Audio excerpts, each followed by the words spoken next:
जिंदगी नजर आएगी।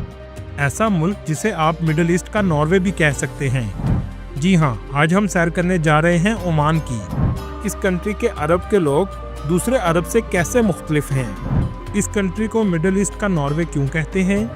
यहाँ के लोगों की ज़िंदगी कैसी है? पाकिस्तानी और इंडियन क्या काम करते हैं? शदाद की जन्नत कैसी थी? इन सब सवालों के जवाब जानने की कोशिश करेंगे आज की इस वीडियो में। इसके अलावा पूरे मुल्क की आपको वो खूबसूरती दिखाएंगे जो आज से पहले आपने कभी नहीं देखी होगी।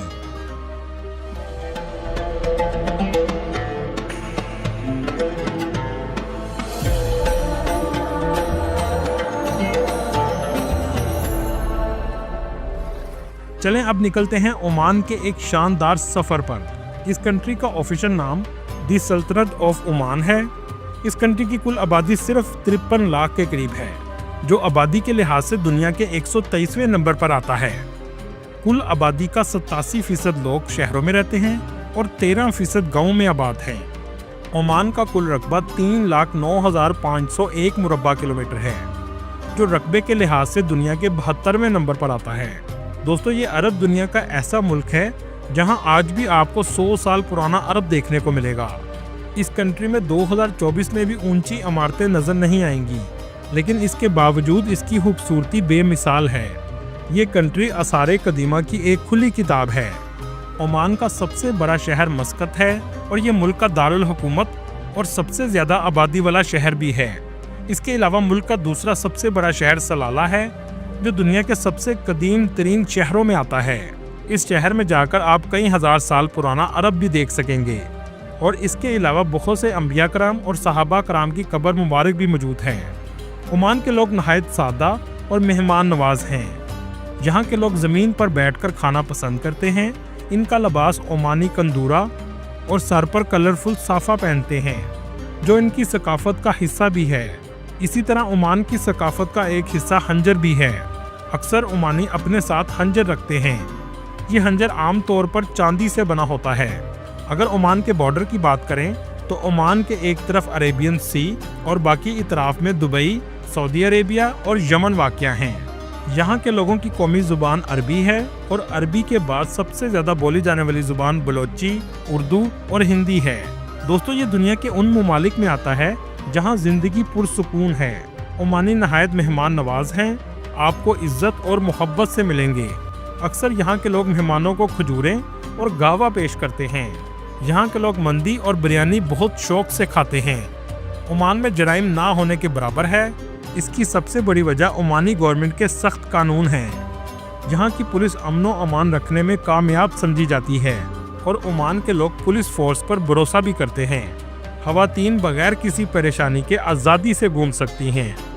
मस्कत की कुल आबादी 16 लाख के करीब है, जो आबादी का तकरीबन 30% है।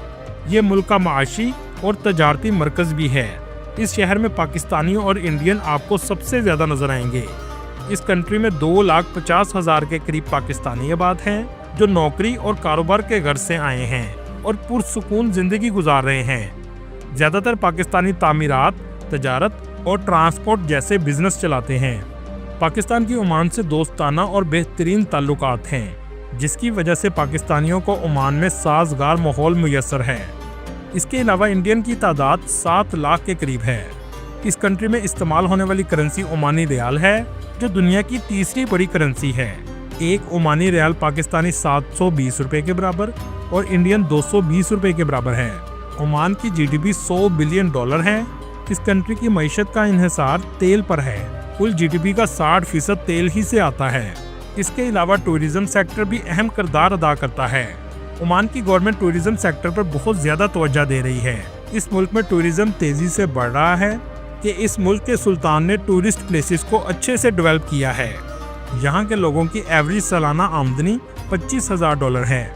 ये कंट्री इस्लामिक और तारीखी खूबसूरती का शाहकार है। मस्कत सिटी में भी आपको बहुत ज़्यादा ऊंची इमारतें नज़र नहीं आएंगी। इस कंट्री में सालाना 3 लाख के करीब टूरिस्ट आते हैं। टूरिस्ट सबसे पहले मस्कत सिटी में आते हैं।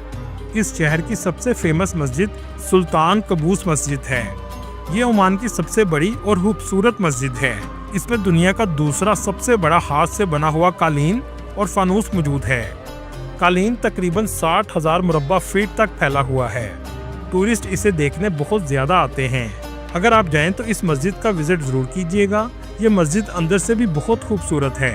मस्कत सिटी के साहिल पर एक किला भी मौजूद है जिसका नाम अल मिरानी फोर्ट है। इस किले को 16वीं सदी में पुर्तगालियों ने बनाया था, जो आज भी कायम है। दूसरे अरब कंट्रीज की तरह मस्कत में भी सूक मौजूद है जिसका नाम सूक मुतरा है, जहां जाकर आप ओमान की सकाफत को करीब से महसूस कर सकेंगे। मस्कत में आप पैरा मोटरिंग का भी मजा ले सकते हैं।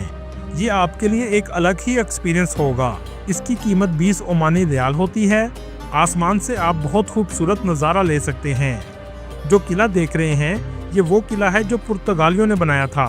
इसके लिए आपको सवारी बीच के पास जाना पड़ेगा। दोस्तों, मस्कत से 130 किलोमीटर के फासले पर एक सिंक होल मौजूद है जहां लोग नहाने आते हैं। दोस्तों, आप ओमान को मिडिल ईस्ट का नॉर्वे भी कह सकते हैं। बाकी अरब ममालिक की निस्बत यहाँ कुदरती खूबसूरती सबसे ज्यादा है। समुंदर और पहाड़ों का नज़ारा देखने लायक है। यहाँ जाकर आप बोट राइड जरूर लीजिएगा जो आपको $50 की मिलेगी, जिसमें पूरा दिन आप समुंदर में गुजार सकते हैं और इसमें खाना भी शामिल होता है। इस इलाके का नाम हिसाब है। ये मस्कत से तकरीबन 500 किलोमीटर के फासले पर है, लेकिन दुबई के रैस अल खैमा के बहुत करीब वाक़या है। लेकिन यहाँ से मस्कत जाने के लिए आपको फेरी लेनी पड़ती है, या आप दुबई के रास्ते मस्कत जा सकते हैं। मस्कत शहर आपको साफ सुथरा नजर आएगा। मस्कत के कॉर्निश से समुंदर का नज़ारा देखने लायक होता है। दोस्तों, ये अरब का ऐसा कंट्री है जहां लोकल ओमानी अरबी भी काम करते हुए नजर आएंगे। जैसा कि टैक्सी आमतौर पर अरब कंट्रीज में पाकिस्तानी, इंडियन या बंगाली चलाते हैं, लेकिन यहाँ आपको सिर्फ ओमानी नजर आएंगे। कुछ लोगों का कहना है कि ये टैक्सी ड्राइवर मुल्क का अमन और अमान बेहतर रखने के लिए इंटेलिजेंस का काम भी करते हैं। यहाँ के अरबी मेहनती लोग हैं, ये काम करके खाने पर यकीन रखते हैं। मस्कत में एक ट्रेडिशनल रोजना रेस्टोरेंट मौजूद है। ये बिल्कुल आपको पुराने अरब की याद ताज़ा कर देगा। ये एक किले की शक्ल में बनाया गया है। दोस्तों, मतरा सूक के बिल्कुल पास ही सुल्तान का पैलेस मौजूद है, जिसकी बिल्डिंग का आर्किटेक्चर बहुत खूबसूरत है। ये वही जगह है जहाँ से ओमान का आगाज हुआ था। ये सारा इलाका बहुत खूबसूरत और तारीखी है। चलें अब मस्कत से निकलते हैं और चलते हैं वादी मुबाम। मस्कत से ये 180 किलोमीटर के फासले पर है। यहाँ बहुत खूबसूरत आबशार और कुदरत के हसीन मंजर देखने को मिलेंगे। चलें अब आपको दिखाते हैं ओमान का दूसरा सबसे फेमस सिटी, जिसका नाम सलाला है। ये दुनिया के कदीम तरीन शहरों में भी आता है। ये कुदरती खूबसूरती से भी माला माल है। इसकी जबल साहबा भी बहुत फेमस है, जो इस शहर का बुलंद तरीन मकाम है। दोस्तों, ओमान के कुछ इलाकों में औरतें आज भी चमड़े का मास्क पहनती हैं। आमतौर पर शरिया के इलाके में आपको ये देखने को मिलेगा। ओमान के घर आपको ज्यादातर सफ़ेद और लाइट ब्राउन ही नजर आएंगे, क्योंकि डार्क कलर करने पर इस मुल्क में पाबंदी है। ऐसा करने पर आपको जुर्माना भी हो सकता है और जेल भी जाना पड़ सकता है। इस कंट्री में सूदी निज़ाम काफ़ी हद तक ना होने के बराबर है। आप बैंक में पैसा रखवाकर सूद नहीं खा सकते। ज़्यादातर बैंक इस्लामिक बैंकिंग सिस्टम को मुकम्मल तौर पर फॉलो करते हैं। दोस्तों, आपने कभी अरब कंट्रीज में ऐसी वाटरफॉल कभी नहीं देखी होगी जैसी आप स्क्रीन पर देख रहे हैं। यहाँ की खूबसूरती और क्रिस्टल क्लियर वाटर एक अलग ही मंजर पेश करता है। इस इलाके का नाम वादी दरबत है। ये तकरीबन सलाला से 40 किलोमीटर के फासले पर वाक़या है। दोस्तों, सलाला में आज भी आपको खाने की डिशेस पत्थरों पर पकते हुए नजर आएंगी और दुनिया का सबसे मज़ेदार ऊँट का गोश्त भी यहीं पर मिलेगा। आप जब भी जाएं तो एक बार ज़रूर ट्राई कीजिएगा। दोस्तों, आपने शदाद की जन्नत के बारे में तो सुना होगा। ये कौम आद का बादशाह था जो 8000 साल पहले ओमान की सरजमीन पर मौजूद था। ये बादशाह और कौम आद शिर्क में डूबे हुए लोग थे। शदाद के पास ताकत और सोना सब कुछ था, जिसका इसे सबसे ज़्यादा गुरूर था। इसने ज़मीन पर जन्नत बनाने का फैसला किया और सलाला के पास जन्नत बनाने का आगाज़ हुआ, जिसमें दूध और शहद की नहरें और सोने की ईंटें लगाने का भी हुक्म दिया गया। इस जन्नत को बनाने में कई साल लग गए। जब ये तैयार हुई तो इसमें कई महल सोने और जवाहरात से तैयार किए गए थे। जब शदाद इसमें दाखिल होने लगा तो अल्लाह के हुक्म से वहीं पर हलाक हो गया और बाद में अल्लाह का अजाब भी इस कौम पर नाजिल हुआ। आज भी इसके इलाके में इसके आसार मौजूद हैं। इस इलाके को आज उबर कहा जाता है, जो सलाला से 80 किलोमीटर के फासले पर वाक़या है। दोस्तों कहा जाता है कि सामरी जादूगर का घर भी ओमान में सलाला के पास